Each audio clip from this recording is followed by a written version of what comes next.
Good afternoon, everyone. I'd like to welcome you to the Cleaner Communities Overview and Scrutiny Committee on the 11th of March. And I'd also like to welcome the peer review team who are coming to observe the meeting this afternoon, so welcome to you. I'd like to remind members we are being webcast this afternoon, and please use your microphones, and if there's an alarm going off, we follow the green signs as usual. I don't think there's going to be no plan. No. Okay then. Right, so we'll go to item agenda 1, attendance. Do we have any apologies, Jackie? Yes, apologies for absence have been received from Councillors Phil Seaborn, Brian Morby, Fiona Cross and Wayne Tomlinson. Thank you. Members have signed the attendance register, have they? Thank you. Declarations of interest. Over to Tim James now for some advice. Thank you, Chair. Can I just advise members that they may wish to declare a personal non-prejudicial interest if they're members of town or community councils who were consulted as part of the process in reviewing the Cemetery Rules and Regulations, item 6 on the agenda today. And if they do declare a personal interest in relation to membership of any of those councils, then if they could sign the relevant part of the declarations form with the attendance register, please. Not aware of anything else, Chair. Thank you. Thank you for that, Tim. If we've all signed it, have we? You know, for declarations. Yes, Councillor. To the best of my knowledge, Cwmbran wasn't consulted. If it was, I wasn't there. Okay, then I think all the community councils were consulted, but I can't answer for Cwmbran, can I? But if you weren't there, that's fine. If Tim is okay with that. I think to be on the safe side, Councillor Ashley, whether you were there or not, I would still declare a personal interest. Okay. Simply because the organisations are named as having been consulted, and I appreciate that you may not have actually been there, but still, you're a member of that consulting body. I'll do it on precautionary principle, thank you. So, on the basis of out of abundance of caution, I would do so, yes. Thank you very much for that, Tim. Agenda item 3, minutes of the Cleaner Communities Overview and Scrutiny Committee held on Wednesday, 5th of November. That's on pages 5 to 12. We'll take it for accuracy first.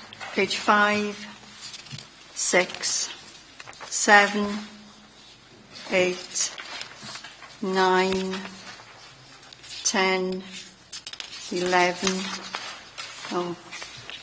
page 12. Do you agree it's a true record? I do, Chair. Thank you. Are there any queries or questions members would like to raise about these minutes? No? Right, thank you. Go on to the next agenda item. Item 4, the action sheet, which is on page 13 of your agenda. Action to be taken, there are 2. Right, the newsletter on the second item has been circulated, and the rolling programme has started on the first item. Any questions, queries about these? No? Thank you. Right, next item 5, page 15. The summary of executive decisions. If we look at page 19, decisions of the Cabinet and decisions of the Leader and decisions of the Deputy Leader. They carry on to the next page. Page 20, decisions of the Executive Member for Neighbourhood Services. Yes? Page 19. Can you use your mic? I better make a declaration on that because I actually am a member of the canal regeneration thing, just to say that obviously anything to do with canals on precautionary principle. Where's it gone? It's gone now, Yeah. yes, yeah. But, they procured lock gates, so anything to do with lock, I presume, on that principle, involved with the Canal Trust. Okay, Yeah, Canal Regeneration Group. you can fill the book in later. Yes, okay. Back to page 21. There were no decisions of the Executive Member for Housing, Planning and Public Protection. Page 22, decisions of the Chief Executive, Deputy Chief Executive and Assistant Chief Executive. And on the same page, key decisions taken by the Chief Officer Neighbourhood Services.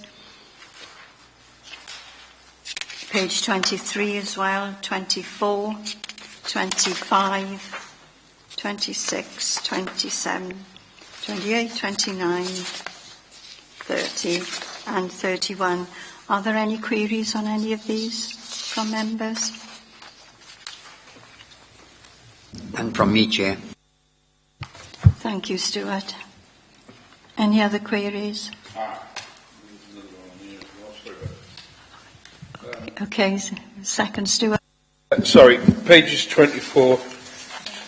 Yeah, there's NS 2114.810 wildflower planting. I'm involved with that, and the one below, appointment of consultants and take sustainability impact. Monmouth Bracken, same as I did before. I better put interest in those as well. I think that's personal, not. It's a personal interest. It would be personal, Yeah, not prejudicial on yeah. that. Right. Okay, thank you, Stuart. No other queries? Right. Thank you. Right, we'll go to item 6, which is cemetery rules and regulations. And before we start looking at the report, shall we get the members in, officers in, or do you want to do this first? Visit first. Okay, then we'll talk about the visit. Thank you, Jackie. There was a visit to the Panteg Cemetery and Llwyn Cemetery in Torfaen on the 19th of February. Councillors Stuart Evans and Phil Seaborn, together with Catherine Turner, our Senior Scrutiny and Improvement Officer, and Jacqueline Tranter, Member Development Officer. It was a very, very wet day. We were absolutely soaked. We picked the best day, I think, of the month, to have a really good drenching. But I did find it interesting. As you can see, some photographs were taken as illustrations. I think it's best just to see the illustrations rather than talk about them a great deal. You can see the problems that have arisen. People put in inappropriate items on the graves. The photographs don't look wet, isn't it amazing? And we did visit a neighbouring authority's cemetery, and the neighbouring authority doesn't really apply any rules and regulations as Torfaen do, and there was a big difference. We did see a big difference. I don't know whether Stuart wants to say anything, but there was a big difference in the I totally agree, Chair, and I agree as well with their comments about the wet weather. We were absolutely soaked. It would have been interesting to have some pictures taken of us on our visit. But yes, I think in comparison with our cemeteries, I think really that we are quite good in comparison, and I think they could learn off us rather than us learn off them. Right, thank you for that, Stuart. Yes, by the illustrations you can see it's quite out of control, really, in some areas of the cemetery, but I suppose it's a matter of personal choice. I also had a conference call with the rector of the Rectorial Benefice of Pontypool, Reverend Canon Bryan, on Monday the 23rd of February, and Canon Bryan was good enough to give up his time and help us. As part of the scrutiny activity around cemetery rules and regulations, a conference call was held, as I've just said, and the Reverend Pippin explained that the churchyard was governed by regulations contained in the Constitution of the Church in Wales. However, these were consistently broken, so they have the same problems as Torfaen. But the Reverend indicated that he appreciated and supported the scrutiny work being undertaken and stated that the local authorities' regulations were a standard to aspire to. So I thank him for those words and for his time in talking to us on that day. Yeah. Just to say, really, that there are other people who were approached to respond, but they didn't respond, which is a shame, really, because we'd have got a fuller picture. But unfortunately, they didn't wish to respond. I agree with that, Stuart, and we can't do much about that, but we did try. Yes, the other I would say anecdotally, because I live next door to Pontnewid, that they seem to abide by similar rules. At any rate, I appreciate you didn't get response back from, but looking at what they do in practice, it's very similar to what Reverend Pippin does. It would be the same rules and regulations with the Church in Wales. Catherine did contact that vicar, but there was no reply, so we couldn't do much about as a neighbour, I know they're quite strict on it, because I have to comply as a neighbour, and we've had conversations about what they want there, and they have words with neighbours if they're not happy about things. So I know from a point of view as a good neighbour that they have problems there.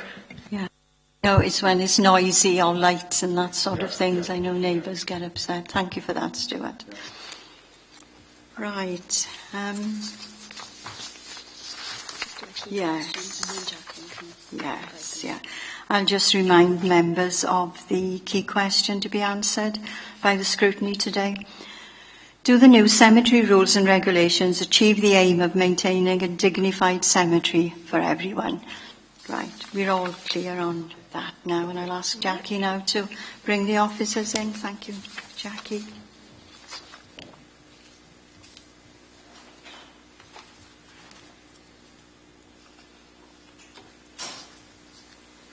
Right, Tony Crew.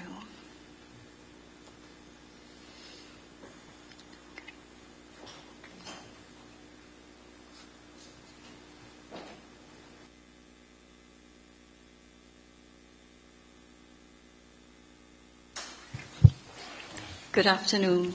Thank you very much for coming. I'd like to welcome you, Duncan Smith and Dana Rynan and Tony Crew, to the meeting this afternoon. Would you like to give us a very short sort of resume of the reasons why we're doing this scrutiny? Thank you. Very quick resume of my report then. We've always had cemetery rules and regulations for all of our cemeteries since they became in existence.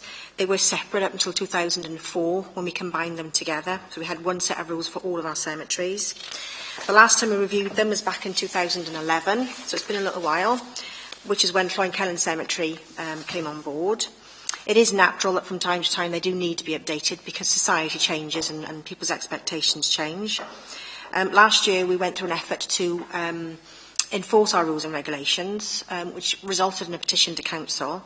We then took the view that perhaps it was time to review our rules and regulations to ensure they were still fit for purpose, because there were some members of the community who felt that they didn't go far enough in terms of allowing them certain things.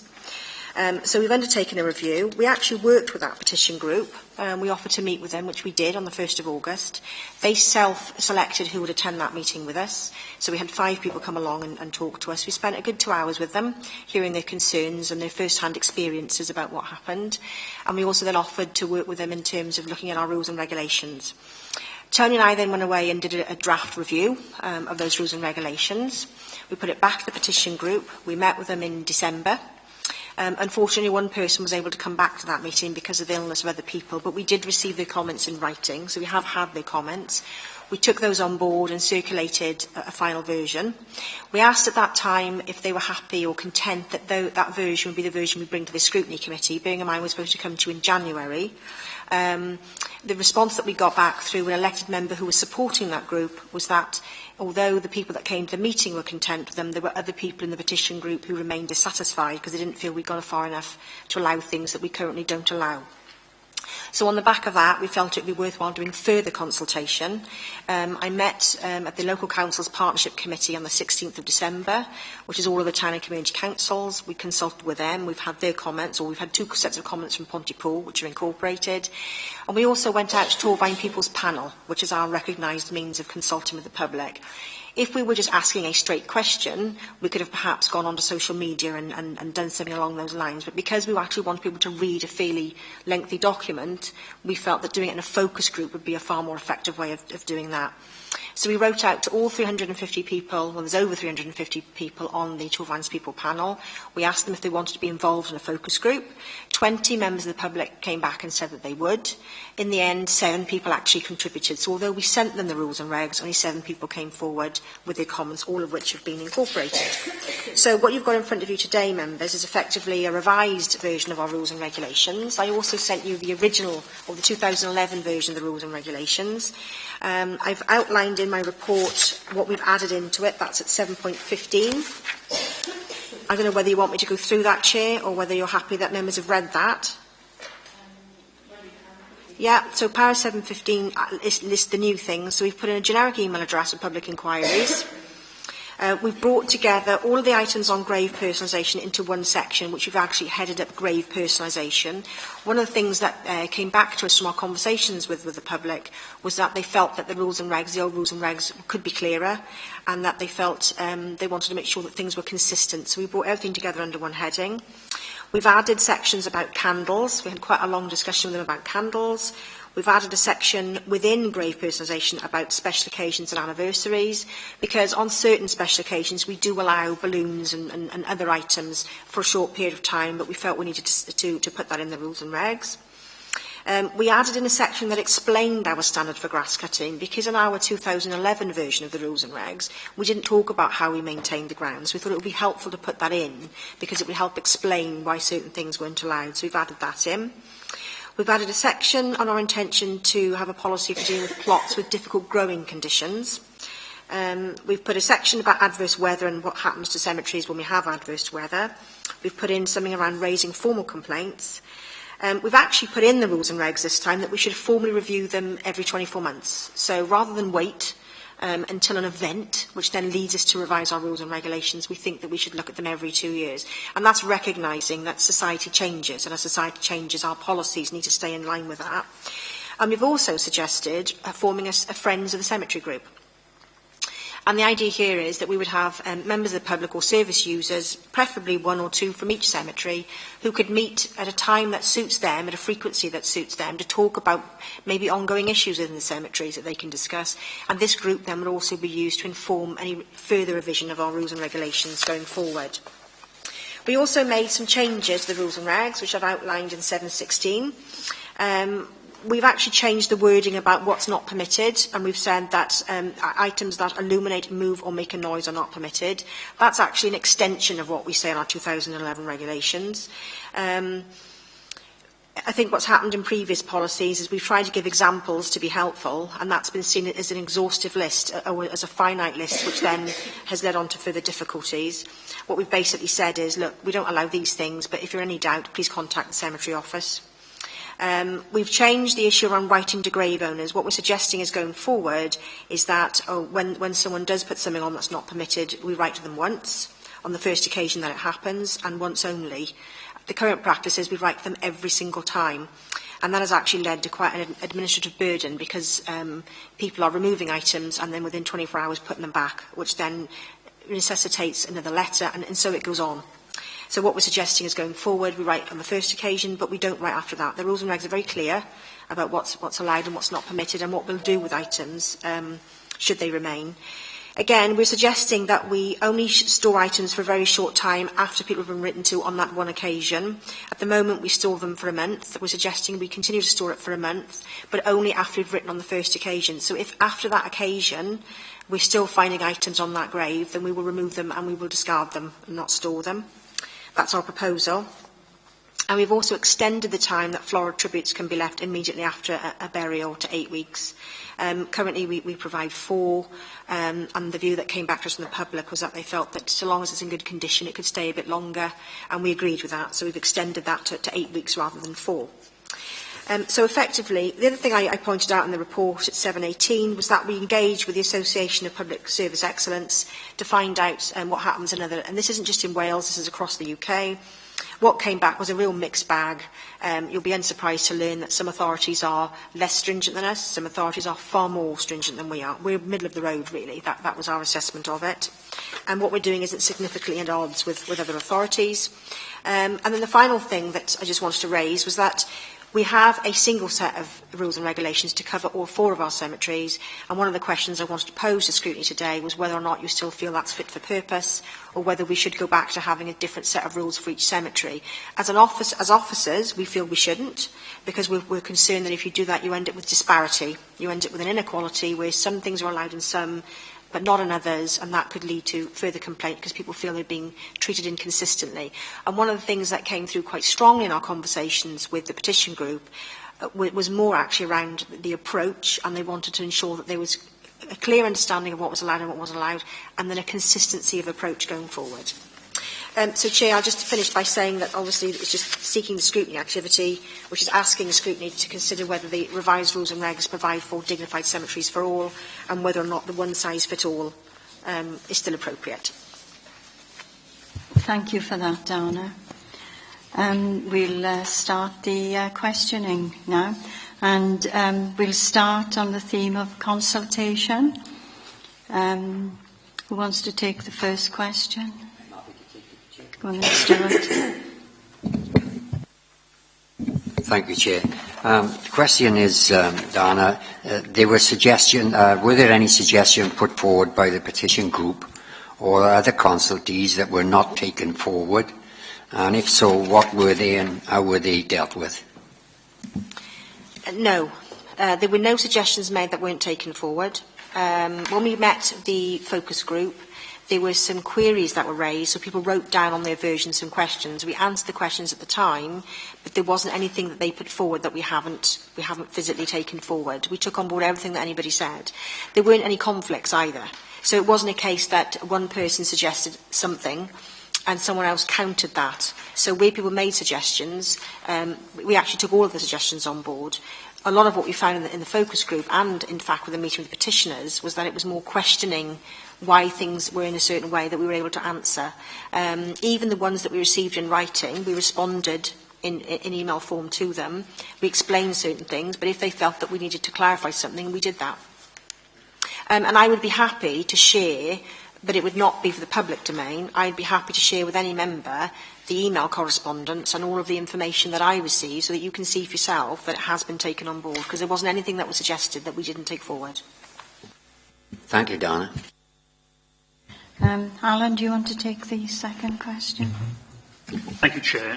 Have we received any further feedback from those members of the petition group who were dissatisfied with the policy? I haven't. When the elected member advised that there were some members of the petition group who remained dissatisfied, I went back to the elected member and I made an offer for, could they please give me those comments in writing? If they were to do that, then I would happily consider those and take those on board.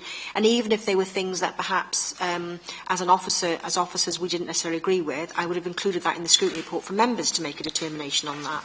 I've received nothing, so despite making that offer, I haven't received anything.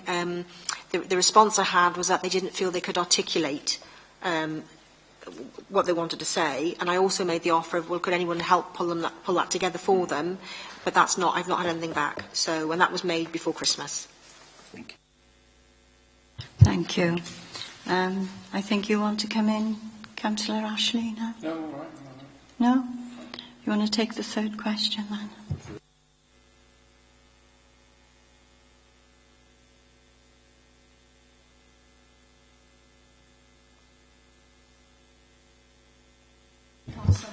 That's okay, yeah. What was the view of the petition group on the one-size-fits-all approach? The question was actually raised by the petition group, and it came as a result of, within the rules and regulations, we say it's okay to plant things either side of the memorial, either side of the headstone.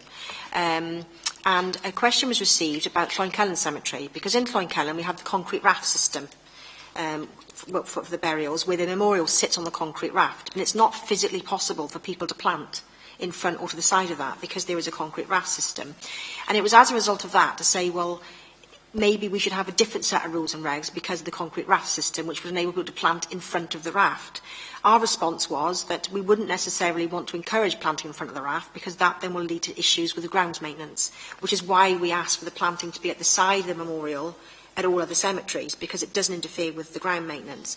What we did say was you can put things in pots that sit on the concrete raft. So it was them that actually said, well, maybe you should have a different set of rules, or you should make an allowance at Cloyne because it is different.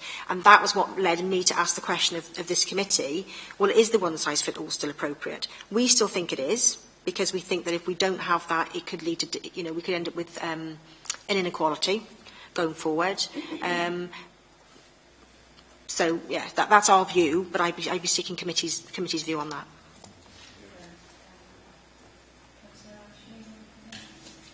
If you've got a one-set-fits-all rule, which makes sense, I think, does it cause any problems, bearing in mind that, I can never say the name of the one you've got up there, yeah, bearing in mind that you've got different approaches up there with the eco, is that what you call it, the Meadowland one, you've got the different approaches up there, that's workable under the one? That's workable because that is effectively a burial choice. Operational is the one it's a burial choice. So when someone is looking to arrange a burial, they have a choice. They can have a normal lawn section burial. They can have a cremation burial. Or now at Cloyne we're able to offer the natural burials, the meadowland burials. And again, within the rules and regs, we set out what that means, but that's a choice that people make. And so we're very clear that because this is part of a local nature reserve, because you have the meadowland grass on it effectively throughout the summer, we don't allow memorials, we don't allow any floral tributes, we don't allow anything there because it is natural. But that's a choice that people make. So it hasn't caused any issues going forward. We've had a number of burials at the meadowland. And it hasn't caused any disparity or issue because people have made a choice to have that natural burial and they're quite happy not to have anything to mark it. What we do offer is the curb set.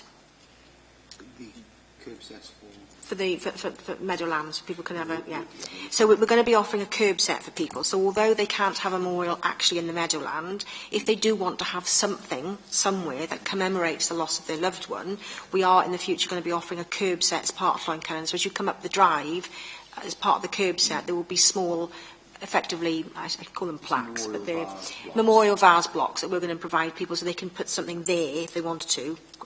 So to answer your question, no, it's not causing an issue or disparity because we've got different types of burial choice. Thank you. That's interesting. So that's more of an operational thing. Right? So you would say then there's no problem with the older sites or anything like that. You've drawn them all together and you feel that confident you can do one size fits all. We feel so because we've tried to, within the rules and regulations themselves, we've made separate sections explaining the different types of burial and what applies on those different types of burial. We don't think it's appropriate to have a set of rules for Cloyne and a separate set of rules for different cemeteries. That's our view as officers, but we're open to suggestion from members. Just for further sort of clarification, this one-size-fits-all is applicable to all of them because the principles are, even in the lawn sections, Blenavon or Cwmbran, but even in the new cemetery, we don't allow planting in front because it is the case that we have a maintenance of grass, but also if at any given time any grave has to be reopened for a second interment, if they are allowed to plant in front, we have a problem in accessing that grave to be able to open up a grave adjacent to it for that. So that could be problematic for us if we allowed this to carry on. Thank you. Any more questions from any of the committee regarding consultation process? It's not a question, Chair. If I can come in briefly, it's just a comment that I feel satisfied that the consultation process was handled very good. And the fact that we haven't had many people responding tells me really that they're quite happy with the situation. Thank you for that, Stuart. We'll go on to theme 2, which is implementation and enforcement. And shall I take the first question? What process do you have in place to manage the implementation and enforcement of the new policy? Implementation of the policy will be fairly straightforward. Once Council's approved, this will be going to Council 14th of April. Assuming it is approved by Council, then what we intend to do is we will make use of traditional and social media to advise people that they've changed. A copy will be on our website. We'll make sure that copies are given out to all of the funeral directors that we use, or that families use locally, and also memorial masons. Whenever we then write to anybody, because they've booked a burial, we'll ensure that a copy is enclosed. We'd also like to have boards up within our cemeteries that basically say the rules and regulations have changed. So I think with the various medium we've got available to us pushing that out, then I think we're going to be able to get quite a good coverage in terms of saying that rules and regulations have changed. What we're not going to be able to do is send a copy out to every single grave owner. We've got over 23,000 grave owners. That's going to cost £13,000. And we're pretty confident that probably a third, if not half, of those addresses are incorrect. Because once people move, they'll think about changing for gas and electricity, but they won't always think to tell the cemetery that they've moved. So we know that at least a third, if not half, of those addresses are inaccurate. So that's the one thing that we won't be looking to do, because we don't think it's an effective use. It's not an effective means of telling people, and it's not a good use of public funds either. And as for enforcement, sorry, to answer the second part of the question, it will be as we do now. The system that we have now is that the supervisor goes out on a fairly regular basis and goes to the cemetery. If he notices that there are things on a grave that are currently not permitted, he reports that to the cemetery office. Under the current system, a letter is sent out giving people 2 weeks to remove those items.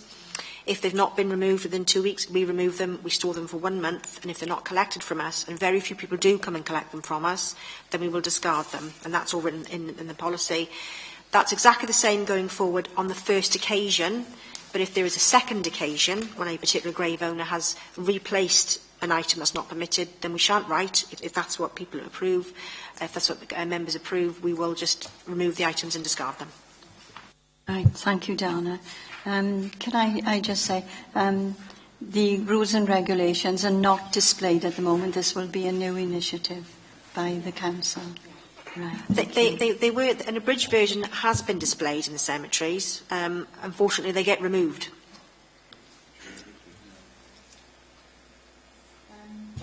Do you want to take the second question and then come in?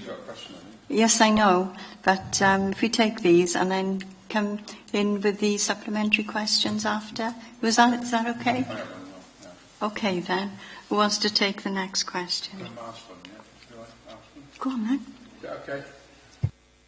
Do you have adequate resources in place to deal with the implementation and enforcement of the new policy to ensure it is being dealt with in the most efficient manner? I think we'll use the resource that we've currently got, because really we're already enforcing the rules and regulations. I think enforcement is quite a strong word, actually, but we are already enforcing the rules and regulations. Yeah, applying is probably a better way of putting it. So yeah, the supervisor that we currently have, we will continue to use.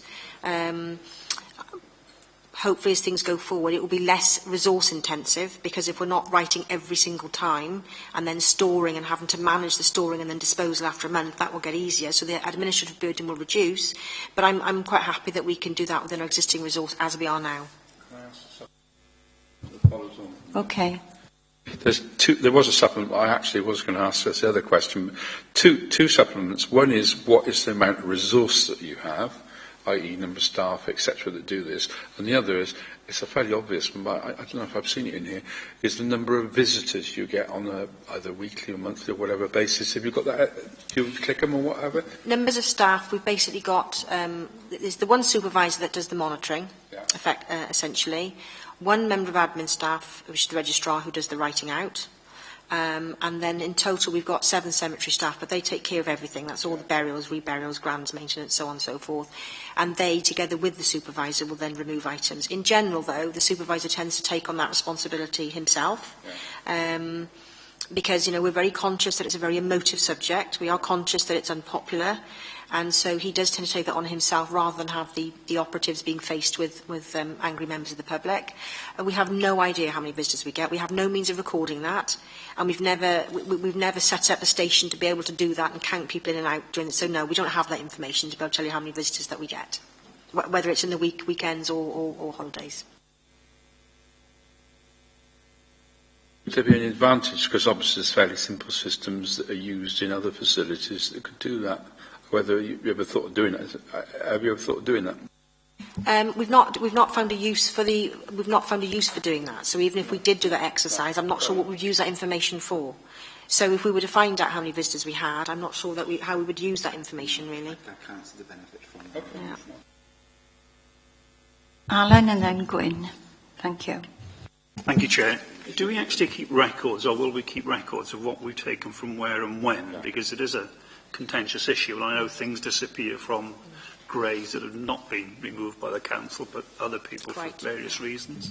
Yes. What we currently do now is when the supervisor goes around, he makes a note of the grave number and then the items that are on there. He also takes photographs of them as he's gone along, and we will continue to do that process going forward. So there will be a record. Some of that information will be passed on to the registrar to send a letter, but after we've stopped sending letters after the first occurrence, he will continue to keep that information because we are acutely aware that we could get phone calls from members of the public that say, well, this item's gone missing, you've removed it. And that's the other reason why we're taking photographs, because obviously we've then got the evidence that we can send to say, well, no, this is what we removed. This was the grave as we saw it on this particular day, and these are the items that we removed. We didn't touch the other items. All the other items have been left in situ. So, yes. Thank you, Gwyn. I was really pleased to hear that you've done some work with the undertakers as well and make them aware of the regulations. And the same thing with the supervisor. If you've only got one supervisor making all decisions, it leads to a nice, consistent approach. So I think that's really well worth doing. But leading on to my question, with regards to regulations, and certainly with the examples I've seen in the regulations, I think people are just confronted with a mass of writing. I think it'd be great if there could be perhaps some photographs and some illustrations of possibly what's acceptable and what's not acceptable. I think if you look at something like the passport application form, I think those photographs and illustrations work really well. I think it's a very good point. What I presented to you today is a Word document because it's easy for us to make amendments to that. Obviously, once we get to a point where Council's approved or not approved the rules and regulations, I'll engage with the comms team again to sort of make it into a much nicer, I say glossy document, but a much nicer document that's easy to follow. And I think and we have already discussed the possibility of having photographs. I think you're absolutely right. I think it would enhance it, definitely. Dana, is it on the same theme? Very much so. It also strikes me that where possible, maybe some drawings. And the other thing was that it might be advantageous to have it in Welsh, and if we've got ethnic minority people around, to have it in different languages. That could be available on social media, on the website. It doesn't need to have a lot of publications, but, you know, what's available. I don't know what your flow is on that, but... it's a very small flow, but regardless of that... It has to be there. Yeah, absolutely. The Welsh Language Act, and all of our documents are produced with a line that says this document is available in other languages. Yeah. So, yeah. Dana, did you want to come in, the other Stuart? Or? No. Oh, right. If there are no other questions on implementation enforcement, we'll go on to theme 3, which is removal of items, which we've already discussed quite a bit of that. Well, Dana has explained it anyway. The first question, paragraph 4 of this section states the following. Any items deemed to be causing a hazard or danger will be immediately removed, as you've already said, without notice and discarded, including authorised items over a certain height, which could pose a threat to health and safety. Do you want to add anything to that? Or? Well, basically, what we're getting at there is items, so for example, something that's glass. So say someone has placed it, we don't allow glass because obviously it could break, and if it breaks, because of it's fairly translucent, it goes in the grass, people can't see it, and it can cause a danger not only to visitors but to our own staff as well. So basically, if we're going along and we see something like a glass item or anything that we think could cause a danger, I mean, someone might leave out a packet of razor blades, for instance. I mean, we get all sorts. People put out all sorts.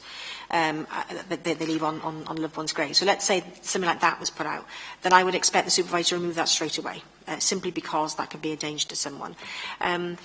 Things over a certain height. We don't allow planting over a certain height because as things get bigger, the root system gets bigger and it can actually undermine the memorial.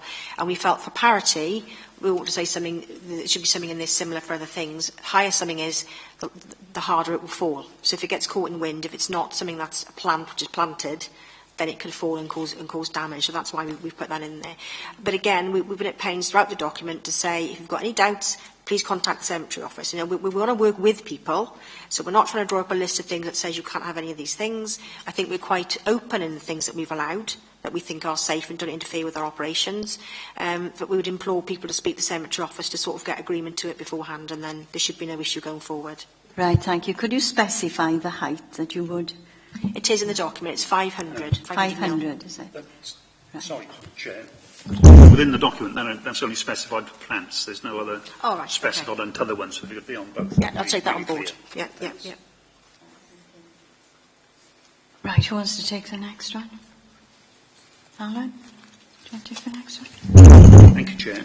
Where it states the grave owner has been written to about the removal of unauthorised items and given 2 weeks to remove them, would it be possible to move that to 3 weeks to take into consideration service users who may be on holiday and, you know, kind of 3 weeks holiday, we know, but more likely to be away for a fortnight, and they wouldn't be available then in terms of the timescales you're looking at, so we just feel it would just enhance it just for that week. And no, I think it's a fair proposal. Yeah, I'm happy to incorporate that. Yeah.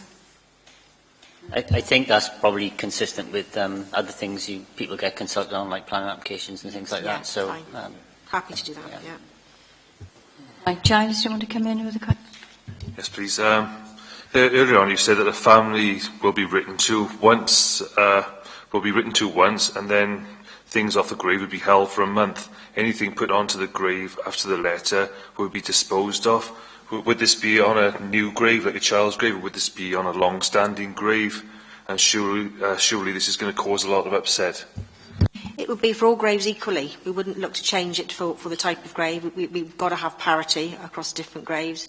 Effectively, what we're saying is that the system that we've got now is becoming a burden because people, you know, they'll place an item that they know is not permitted. We'll write to them. They'll remove it. The day after they've removed it, they'll put it back because we then have to write again. We'll give them the 2 weeks, maybe 3 weeks going forward. They remove it. The following day, they put it back. So that is an administrative burden on the council. And so what we're proposing is going forward is that we don't do that anymore. We'll write them on the first occasion because it could be a genuine mistake that someone has made. They've not picked it up in the rules and regs. We're acutely aware that immediately after a burial, you know, people aren't in a good place emotionally, and therefore they may not entirely take on board what's in the rules and regulations. We accept that. But I think because the letter that we write to them, I think it's fair to say, doesn't just talk about that particular item. The letter we write to them, it spells out all of the things. We basically draw attention to the grave personalisation part of the rules and regulations, and we explain the whole thing to them. So we don't just write about, say for example, someone placed solar lights. We don't just write and say, please remove your solar lights. We say to them in the letter, these things aren't allowed, and these are the reasons why these things aren't allowed.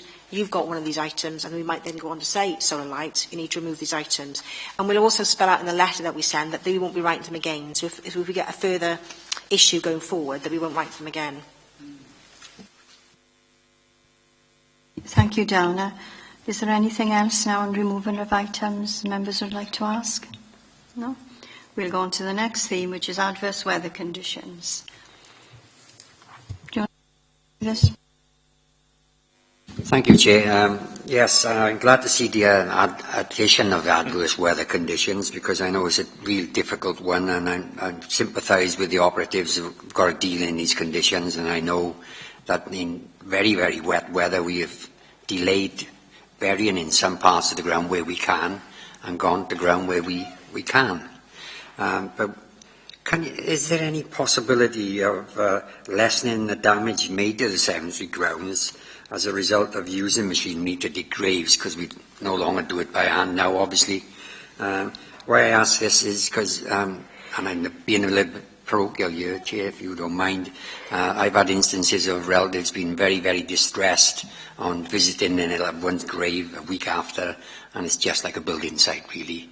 So is there any way we can lessen that impact in adverse weather? We have looked at it. It is an issue. Where if we've got very bad and very wet weather, we never ever wanted to make the call of cancelling a funeral, ever. And so we always try to go ahead with funerals that have been booked. It is very difficult. We do use machinery. There's nothing else that we can use for we do try and do them a few days in advance. So don't necessarily do it on the day of the funeral.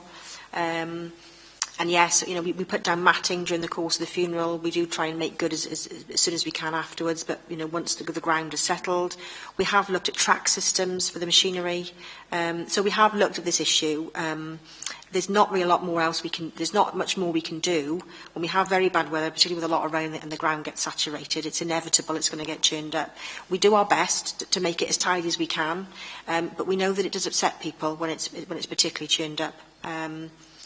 We'll always apologise when that happens. We'll always try and, as I said, make good as quickly as we can. And we'll continue to look out. If something comes on the market that we think will solve this problem for us, then we will certainly look at it. But at the moment, the things that are out there currently, we've not been able to find have worked in our circumstances. Yeah. Yeah, you did indicate. One Stuart, then the other Stuart.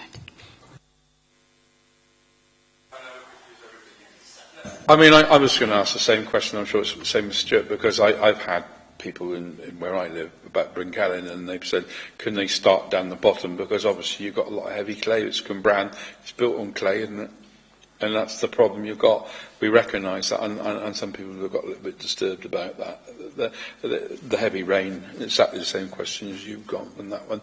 And they've asked the same question about getting to the grave site and the machinery. And again, the same question. And I think probably an explanation about that to the public. We're doing it now, obviously, here, but some sort of intelligence to people would be quite useful. Yeah, when you say intelligence, what do you mean? So people like to know this. So it's an item of discussion. I've had a friend from the pensioners group last week, and they're bright enough to understand what you're talking about. So we had a conversation about that, and that is the exact question they asked me. So what is the question they ask you? About could they start down the bottom when it's raining? And obviously, I suspect your answer is going to be similar. Yeah, when it's raining and you've got a set pattern and the machinery, it's the same question that Stuart asked you, and alternatives to getting it, because they've raised similar questions. What we've tried to do, so for example, what we were able to do in Barteg Cemetery was, we know we've got one particular plot, which is the current plot that we're using, which does get really muddy in wet weather. It's during the winter months, when we know we're more likely to have the wet weather, there is another plot that we can use. We don't have that facility necessarily in all of our cemeteries. But we're happy to explain that to people. I mean, it's, obviously the arrangement in Llwykelyn is different again, because it's a newer cemetery. We've started where we have for a reason. And, it's not something that we could necessarily move. No. Can I come in now? Yeah. I had funny enough, last week, a family came up to see me, was quite upset because it was so wet. We are sympathetic, and we are there for the families, but we do explain exactly that the nature of this service is such that we have to continue on a progressively across a row for the interments.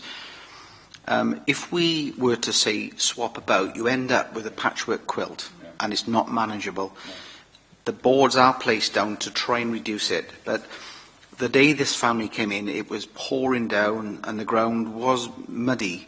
It is clay ground, but like I said to the family, I said, the problems, you can't tell people this, but I said the problems is you can't say to people, when we've got really bad weather, could you try not to visit so frequently? Because whilst the rain is only surface and people walk over it, it compacts that and the mud gets worse and worse. So it is about the visitors as well as the machinery when you have the burials condensed in one area. I mean, what was fascinating is the group actually you say that to them, they're quite reasonable, and it seems quite a topic of conversation, to be quite honest. This family, after, they said, oh, we didn't think of that, and they were absolutely fine when you take time to speak to them. The other steward now. Thank you, Chair. Yeah, you mentioned the tracking system. You had explored the possibility of the tracking system. Could you give us some more information around that? And is there any best practice from other authorities, how they deal with a similar problem that we're experiencing? I think that the systems that we've looked at are the systems that they've looked at. I can't give you the detail of the tracking system. I don't know whether Tony's got that detail, but I don't have that detail to give you. I think that whenever there's Tony regularly attends a forum, I'll let you give the name of it, bereavement forum, where, and that's for the whole of Wales, and these issues get discussed, and when anything comes out that someone's trying a different method, then we'll certainly look into it. Or if anything comes on the market we think is going to help us, we'll certainly look into it. But I think we're currently trying wherever there is. The good practices around the matting and the boards and so on and so forth, we're doing all those things. Unfortunately, we can't control the weather, we can't control... It happens, unfortunately, and we try to make the best of it that we can at the time, but inevitably people will get upset. It's a very difficult time for people, and obviously when it is very muddy, we try and be as sympathetic as we can, as Tony says. Do you want to come in, Tony? I don't think there's hardly any authority who hasn't got problem areas. In Rhondda and Taff, there was a cemetery there. They had a problem where the ground was that unstable that we bury currently at 5-foot centres, okay? They would go into 10 feet because the ground was that unstable. They had to, the responsibility is to maximise burial capacity, and that's why the centres are what they are. That's our responsibility for the long-term burial needs for the council. Therein, it's difficult to manage it, and when we do get adverse weather, it is very difficult to manage it, and I know other authorities do also have problems, but these tracking systems and the matting that's down, everybody's using that. So I think the bottom line is no one's cracked it yet. We're all aware of the issue, we're all trying to do as best we can, but there isn't a solution out there as yet. Can I say just finally, Chair, that I think we need to get that message, as Stuart has already alluded to, we need to get that message out to the public because, unfortunately in Wales we do have a lot of rain and those conditions are going to be with us for some time. Is it a question? No, I'm just saying, just make a comment as much as anything. It's about personal contact because at the end of the day you seem to be, talking to people and getting message over. I agree with you there, Councillor. Communication's everything, isn't it, in these things? Right, any more questions now on adverse weather? I think we've exhausted that. And our last theme is complaints. Who would like to take this one? You go on then. Complaints. How would you ensure that complaints are dealt with in a sensitive manner, and do you think that once the Friends group is established that they could have some involvement in working through complaints for service users? Well, we currently have our corporate complaint standard, which we would apply, and I think that it's not so much the process, it's the people that will make it, ensure that it's dealt with sensitively, and that will inevitably be Tony and myself. We're not named officers, but there is only Tony and I. So there's Tony as the complaints officer, and then there's me. So we would be dealing with it. And we do try and be as sympathetic as possible. And we have had, some fairly lengthy meetings with bereaved families about various issues, and we have tried to be as sensitive as we possibly can within the confines of our rules and regulations. And in terms of the Friends group, yes, I think there could be merit there. Obviously, depending on what the complaint was, it may not be appropriate to discuss personal circumstances with strangers, effectively. But let's say, for example, someone made a complaint about a specific item. We could probably anonymise it in such a way that we could then take it to the Friends group to say, well, look, this has been raised with us. What do you think? What is your view? What do you think the view of others would be around this particular item? So I think there is scope to do that. And we will do our very best, Tony and I, to be as sympathetic as we can in dealing with any complaints we get in the future. Our aim is for things not to become complaints, actually. We were at pains throughout the document to say, please contact the cemetery office. We'd much rather have a conversation with people explain the rationale, come to an agreement with them about whatever it is, then not have that conversation and it result in a complaint going forward.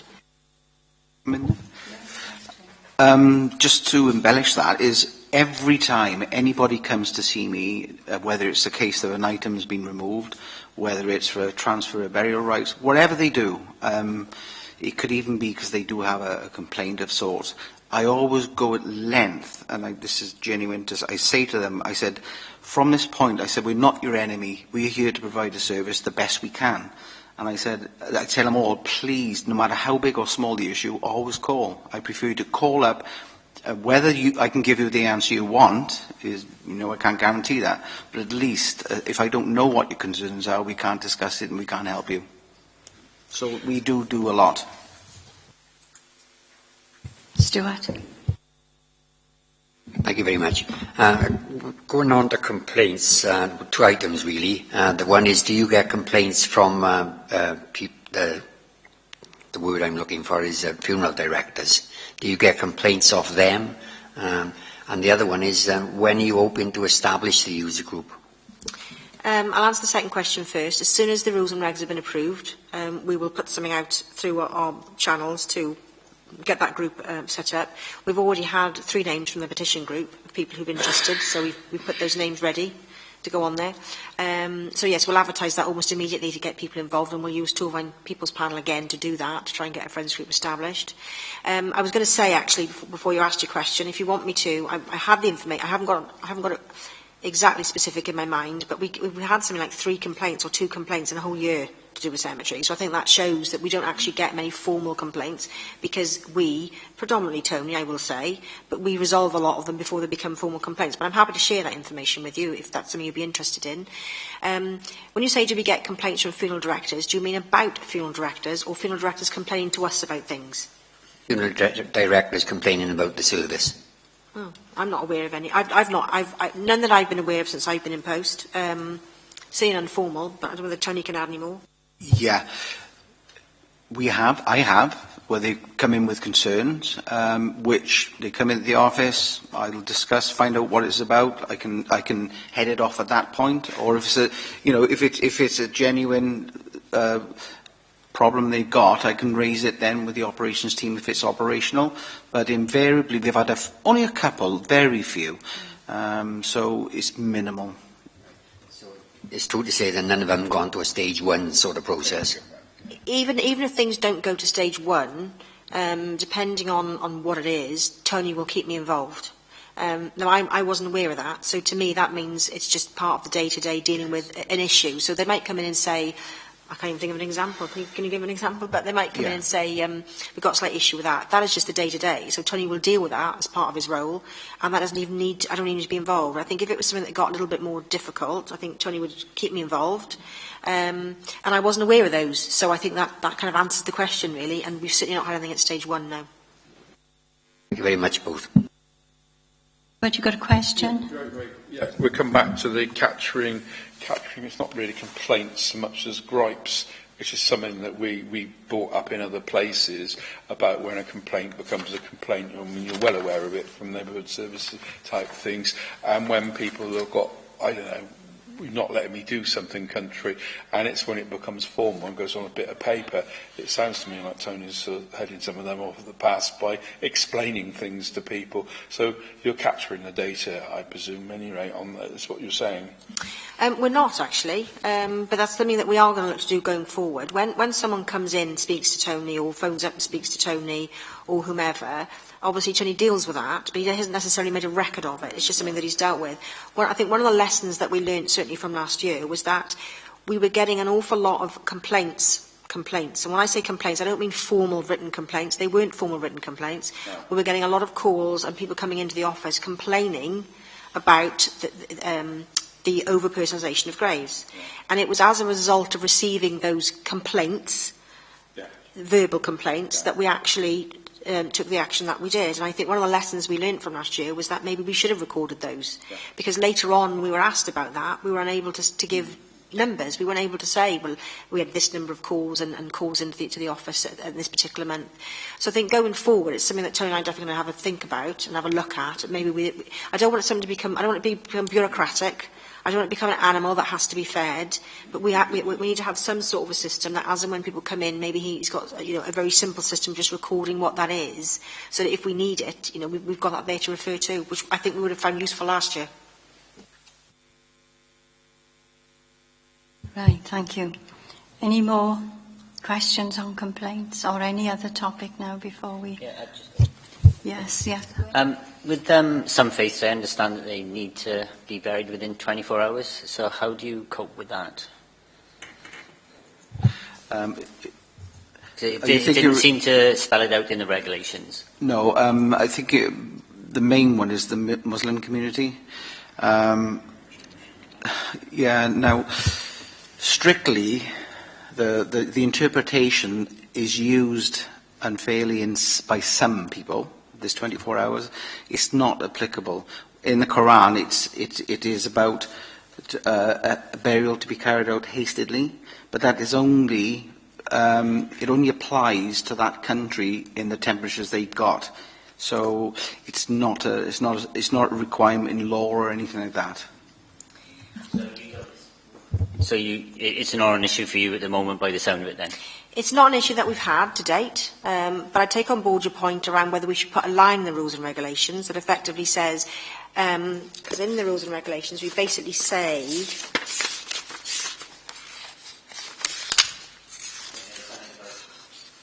something about the permit, and then there was the times that you're basically closed over the weekend, or you don't do burials on the weekend. It basically says that forms got to be delivered 2 days before any burial. 5 days, depending on if it's a vault or a brick grave. This is on page 6. Well, it's page 6 on my document. You might have a different page number if it's part of the committee papers, but it's page 6 of the actual thing. Can I jump in on the second? Yeah.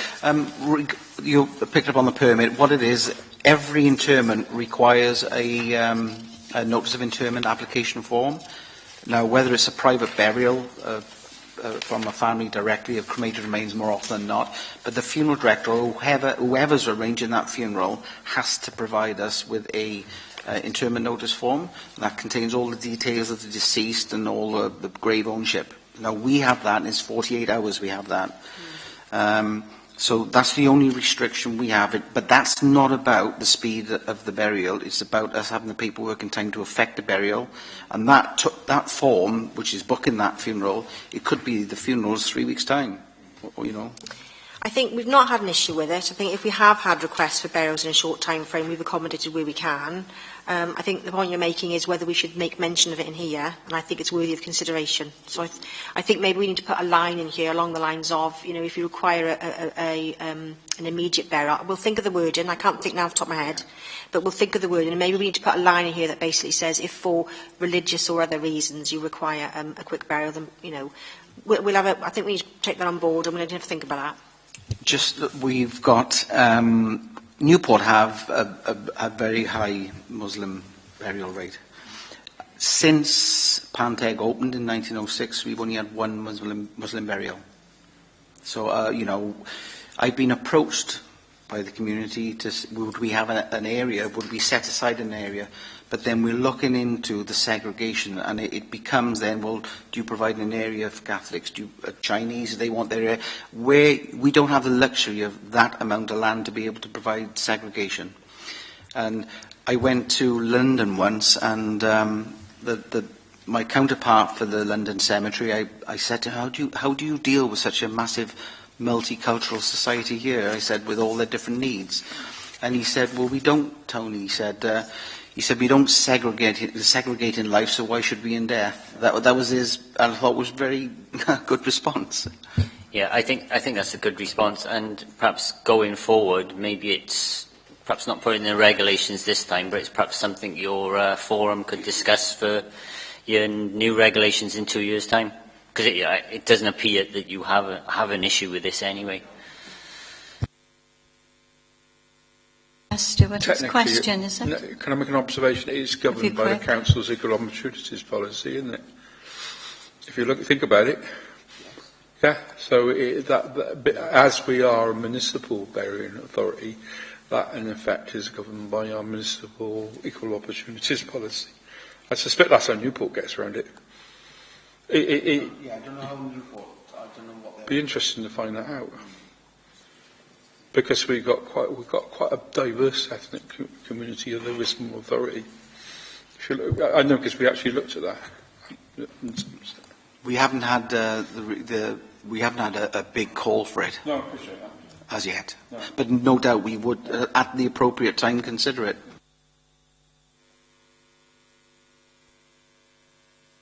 Right, if there are no more questions. Any questions? No? Right. Is there anything else you'd like to say, Dana or Tony? Would you like to add anything? No, I don't think so. No, I don't think so. It's more the scrutiny activity now, which is, await your response on that. Okay then. Right, I'll thank you both for answering the question so comprehensively. We appreciate that. And you'll hear our recommendations in good time. Thank you very much for attending. Thank you. Right. We'll wait for them to leave and then we'll consider our recommendations. Pardon?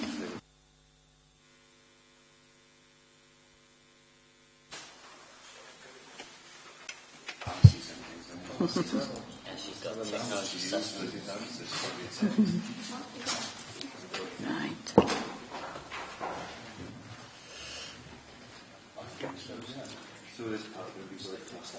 Yes, it will. It will be webcast, yes. It's all webcast. Yeah. I know.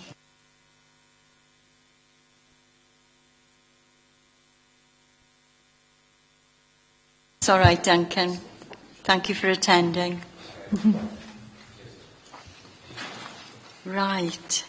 So I'll just remind everyone. The key question was, do the new cemetery rules and regulations achieve the aim of maintaining a dignified cemetery for everyone? So if we just recap now on what was said and what we'd like to recommend. I think the first thing, I think we are pleased at 7.15 in the report. The overview of the new items, what they will include. I think we're all pleased with those. Any comments other than that? I'm very happy with the new additions, yes, Chair. And I'm very, very happy with the way the meeting's gone this afternoon as well. Yes, I am too, yes. I feel much more confident, and I think the cemetery manager is very, very good at his job. Yeah. And as he said, he heads a lot of things off before they become a real problem. That's really helpful, really, to the authority to have someone who is capable of doing that, rather than, go head-to-head with someone and start. Well, that's how complaints come. As you said, discuss it, and that avoids complaints, which is really good to hear. Right. I think the addition that they've done with the review period every 2 years is a good idea as well, rather than this time it appears that it's been complaint-driven. So hopefully, they can head off even more complaints in the future by reviewing the regulations. Yeah, and the Cemetery Friends group, I think that's been a good move. Yeah, Stuart?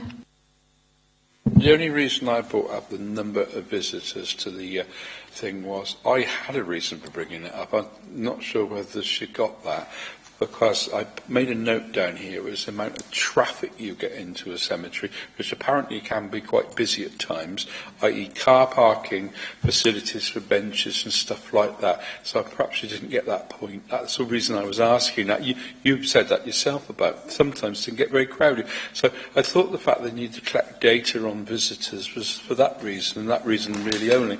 I mean, I have heard some people say there's no shelter up here. I mean, the new one, there's no shelter up here. They could almost put a cafe or a facility up there, because sometimes it's wild, sometimes it's crowded, and actually it's quite a nice place to visit. So we're not making the most of these things.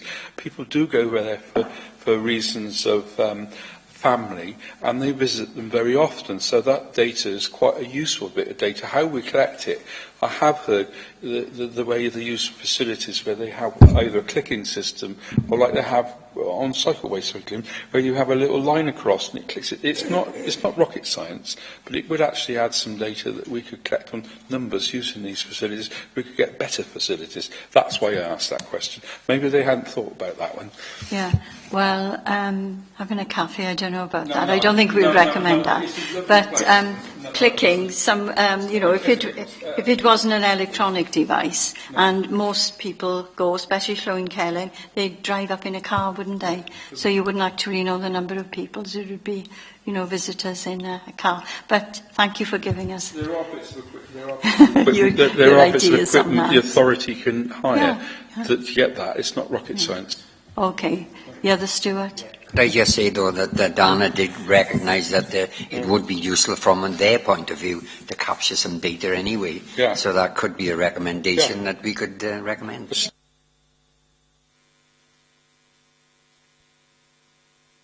Burial, we could recommend they look into that in the future. They haven't got to rush into it, but I think it's worth putting a recommendation of that. And, going on what you said about the quick burial, it could be something that could come up tomorrow, it could come up in 3 years' time, and, could trip them up a bit. So, perhaps some research into that will help them deal with that situation when it arises. We need to look into it. And the main changes, I think it was you, Alan, who thought 3 weeks instead of 2 to the time allowed before. Yes, yeah. In relation to replying to the letter.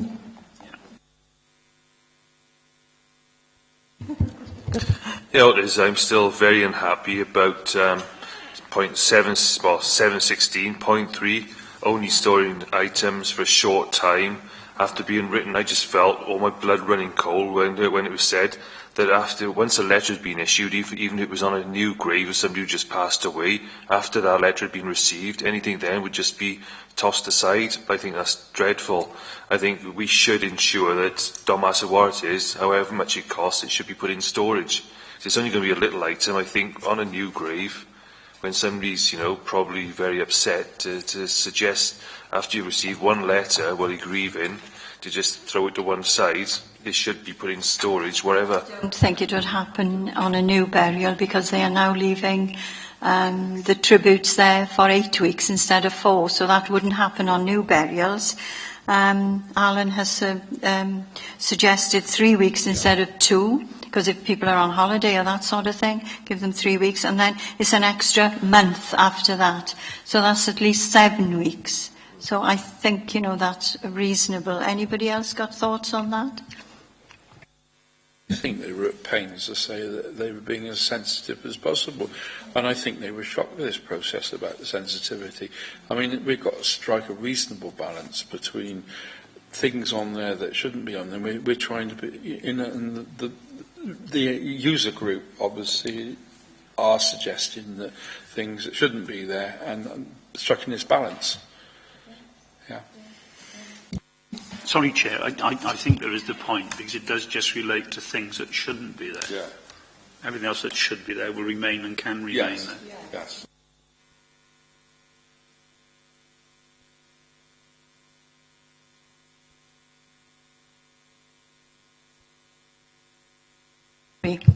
The committee's view is sought on the consistency needed on, the 4 cemeteries having exactly the same rules.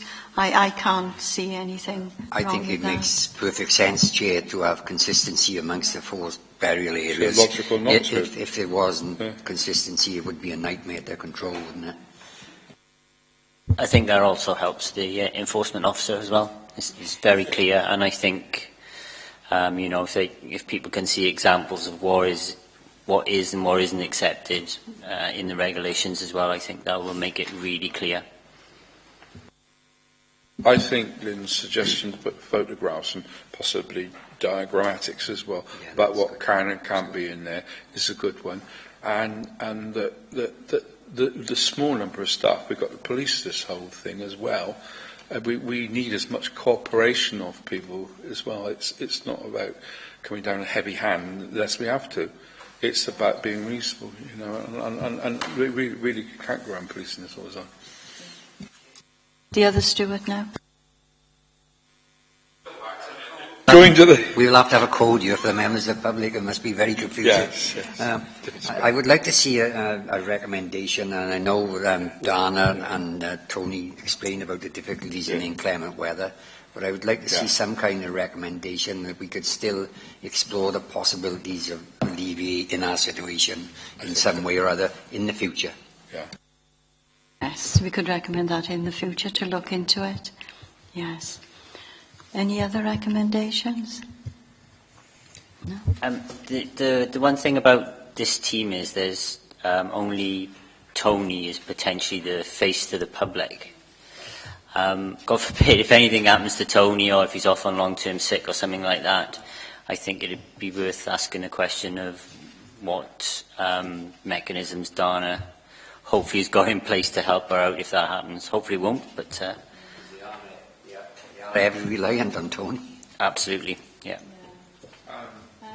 We did meet with Kelvin Edwards, who was the officer responsible for monitoring the cemeteries, you know, when we went on our visit, and he looks to me as if he could handle that job, to be honest with you. I don't know what Stuart thought. I mean, you met him. He was very knowledgeable. He's certainly very capable, but I don't know what fields of expertism is required for a cemetery manager. Whether he has got those capabilities, I'm not sure. The other Stuart? I mean, obviously, I work with Stuart in the other, with Tony in the other direction because he's also the allotments officer. I mean, one of my worries is that I think we discussed at the pre-event, but the thinness of we've got, that it's not, a lot of our officers are doing two jobs, and we need to be able to have somebody, as she very rightly said, who can do this equally as well. If he's not there, maybe as part of the duties, but I'm not a bit low to go there, but you do need that. Otherwise, this role was particularly crucial. Dana can't manage it and go out and do that job, unless temporarily, because she's got a lot of other things to do, like recycling. But Tony has always been cemeteries and allotments. It isn't new to him. You know, he has done this over a number of years. Well, that's not the point I'm making. The point I'm making is what Linda said about having somebody else that can do that possibly as part of their duties if they have to, because Tony goes on holiday or something like that. I don't know who it is. The other point is that Tony, as far as I know, is heavily involved with the Welsh setup of which you alluded to here. Welsh setup of the cemeteries is quite heavily involved in that. So we need to have that because it's the 23,000 cemetery plots. It's a lot. It is a lot. It is a lot to do. But staying on that theme, Chair, could we just, not a recommendation, flag it up as a concern? Because I mean, the number of staff dealing with the cemeteries on the whole isn't totaling 10, is it? No, I think a concern would be better. But the administration of the cemeteries, I'm sure they could cope with. If somebody was off ill, I'm sure they would, because they have to cope with this sort of thing. That's part of their job, really. I think concern's the right way to go. I suspect that issue is an authority-wide issue, and I'm sure officers have got, you know, certain things are perhaps more important than others where they've got contingency plans in place. Whether this should have some kind of contingency plan, I guess, is open for discussion, really. Thank you. Alan? Yes, Chair. We spoke about 3 weeks and 4 weeks and that changed there. It was just we did ask them to make the first paragraph under removal of items a little clearer in relation to the 8 weeks and then the 3 weeks and the 4 weeks thereafter. Because it wasn't very clear in that paragraph, if we could recommend that be looked at. You're right, that did need clarifying.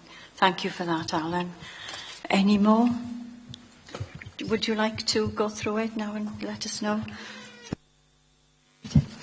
Okay, I think think you've pretty much covered everything that I had written down. I've got two other things that haven't been mentioned yet, so I just want to check whether or not you do want them as recommendations. The first one was under theme 3, where we talked about the removal of items, and it was paragraph 4, where it stated that items would be moved without notice and disregarded, including authorised items over a certain height, because of health and safety. Yeah. Did you want it as a recommendation that they specify what that height is? Yeah, they specify the height, didn't For they? plants, For plants. in a separate but she did section. say Yeah. 500. And yes, that should be specified, I think. For clarity, yes. Thank you. I've got one more. Bear with me.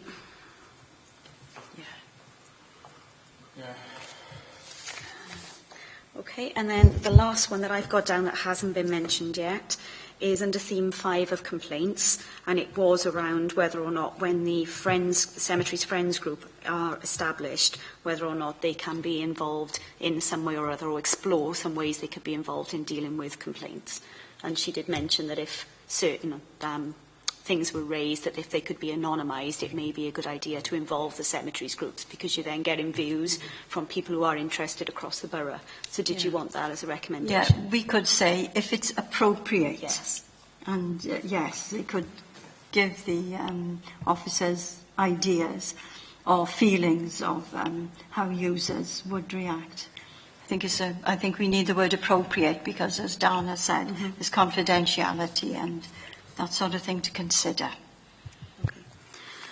Okay, I'll word that appropriately and obviously send it out to you members to see. But if I go through now, from what I can see, we've got a few comments or concerns and then a few recommendations. If I do the recommendations first, we need to include something relating to the religious or quick burial for it to be considered in the future, so that they can deal with it if a problem arises. I know Gwyn mentioned that, if we look at it in 2 years' time, that it might be more of a requirement then than it is now, but to keep it in mind in case anything should come. I've also got that as a committee you feel that consistency should remain across all 4 cemeteries, therefore the one-size-fits-all policy should stay across all 4. If the rules and regulations are approved by Council in April, at that point then, when they're finalising them, to include photographs as examples of what is or isn't allowed. And the example Gwyn gave was perhaps like the passport application form, where there's a picture saying this is allowed and one with a cross through it showing why it isn't. And they did say that they would work with the communications team to look at including something that would be beneficial. Explore possibilities of alleviating problems due to adverse weather. And as the discussions took place around that subject, Councillor Ashley clearly said, that he felt that, yes, they've explained to you as the committee that they have looked at this, it is a problem, they do know what other authorities are doing, but it may be worthwhile having a line in the policy to say that they are aware and they will continue to explore if anything new comes up that could help.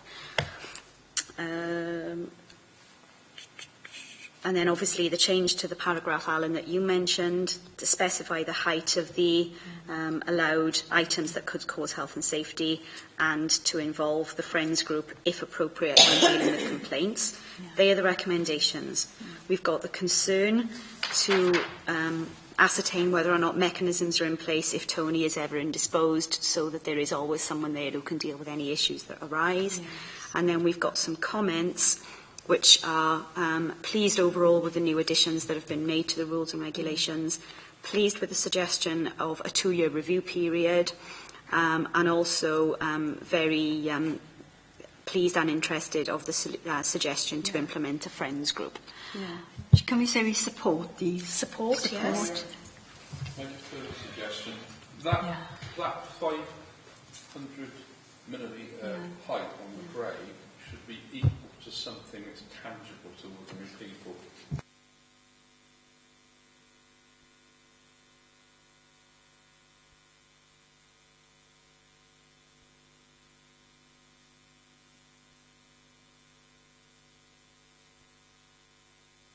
Something tangible. Whether it's appropriate to put that into the rules and regulations. I'm thinking about when we put it out.